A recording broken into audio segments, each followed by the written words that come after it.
सूरज की पहली किरणें डायनो वैली पर पड़ी। हर पेड़, हर पहाड़ी जैसे सोने सा चमक उठा। पत्तों पर ओस चमक रही थी, तितलियां उड़ रही थीं। टीनो गुफा से बाहर आया, अंगड़ाई ली और बोला, वाह, आज की सुबह तो कमाल की है। लारा ने अपनी लंबी गर्दन झील तक झुकाई और ठंडा पानी पीने लगी। चारों ओर रंगों से भरी सुबह जैसे मुस्कुरा रही थी। रेक्सी तितलियों के पीछे दौड़ रहा था। कभी एक को पकड़ने जाता तो दूसरी उसकी नाक पर आ बैठती।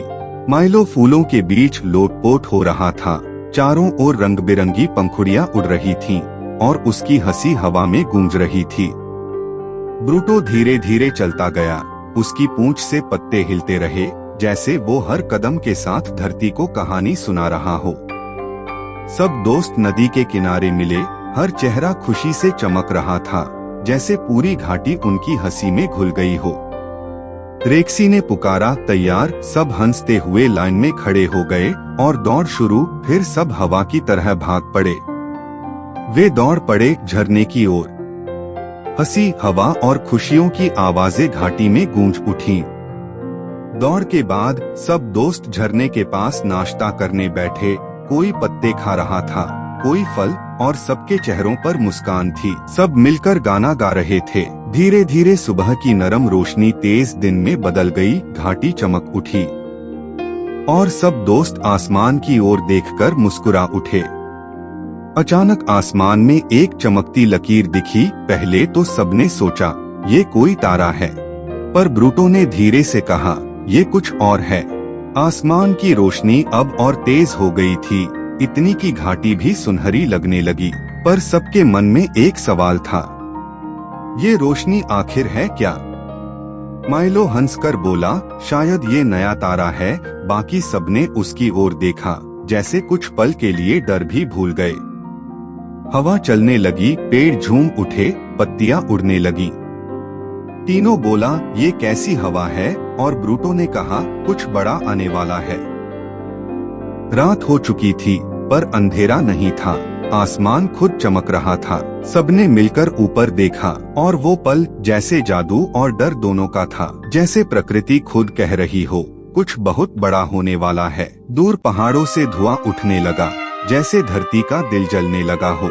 सबने डरकर देखा, आग अब आसमान छूने लगी थी। दूर पहाड़ से आग की नदी उतरने लगी, धरती लाल हो गई।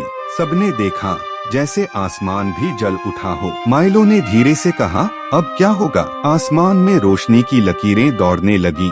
पहले सुंदर लगी, फिर तेज होती गईं। माइलो बोला, वाह, तारे गिर रहे हैं। पर टीनो जानता था, ये तारे नहीं, चेतावनी थी। हवा जलने लगी, मिट्टी से भाप उठने लगी। सब थक चुके थे, पर टीनो बोला, चलो। जब तक रोशनी है, गर्मी में भी उनकी उम्मीद जिंदा थी। आसमान जल उठा, लाल, सुनहरा और आग जैसा नारंगी। अचानक एक तेज रोशनी की लहर धरती पर फैली। हवा गरजने लगी और सब कुछ कांप उठा। वो पल था जब धरती ने सांस रोक ली। रेक्सी जमीन पर लेटा था। सब उसके पास आए, चुपचाप। और तभी आसमान से एक जलता हुआ तारा धरती की ओर आया। टीनो की माँ से आके टकराया और प्रकृति का इस वार को वो झील नहीं पाई और उसने धरती को अलविदा कहा। आसमान में आग थी, धरती कांप रही थी। छोटा टीनो रो रहा था। उसकी माँ अब नहीं थी। वो आसमान की ओर देखता रहा, मानो कह रहा हो, माँ, तुमने वादा किया था, साथ रहोगी। उसकी दहाड़ में दर्द था, पर उसमें प्यार भी था।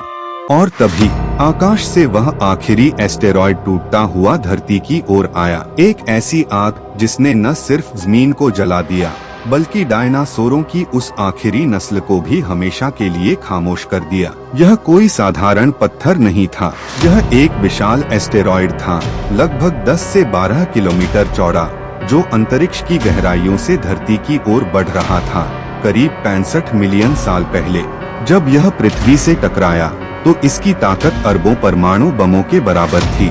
आसमान आग बन गया, धरती कांप उठी और सूरज की रोशनी महीनों तक धुएं में छिप गई। इसी एक टक्कर ने पृथ्वी का इतिहास बदल दिया। डायनासोरों का युग समाप्त हुआ और जीवन को एक नया रास्ता मिला।